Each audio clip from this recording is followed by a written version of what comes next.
আসসালামু আলাইকুম ভিউয়ার্স, দেখতেছেন একটা বাল বডি খুলতেছি আমি। তো এটা হচ্ছে নিসান এক্সটাইল হাইব্রিড গাড়ির গিয়ার। তো দেখেন এটা চেনটা ছিঁড়ে গেছে। আসলে ছিঁড়ে যাওয়ার একটাই কারণ, এই গাড়িটার প্রবলেম ছিল, গাড়িটা রানিংয়ে ধাক্কা দিত গিয়ার শিফটিংয়ের সময় এবং স্লোতে প্রচুর পরিমাণ ঝাঁকাইতো। তো কাস্টমার এই অবস্থায় কিছুদিন চালাইতে আসলে এই লোডটা চেনের উপরেই পড়ে। তো তারপরে আসলে এটার চেনটাই ছিঁড়ে যাওয়ার পরে গাড়িটা রানই হয় না। তারপরে আমাদেরকে কল করে আমরা গাড়িটা টাইনা নিয়ে আসি। আনার পরে তো এটা দেখতেই পাইতেছেন কি হয়েছে। তো আমার সাজেস্ট থাকবে, আপনারা যারা নিসান এক্সটাইল গাড়ি চালান, তো যদি গিয়ার কোনো ইস্যু পান বা ধাক্কা যে কোনো ধরনের প্রবলেম যদি পান, তাহলে আসলে সাথেই ওয়ার্কশপে যোগাযোগ করতে। আর আমরা নিসান এক্সটাইল নিয়ে প্রচুর পরিমাণ কাজ করতেছি।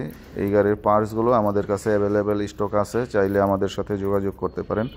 তো এই গিয়ারটা আমরা চেনটা চেঞ্জ করব এবং আরও কিছু কাজ করব।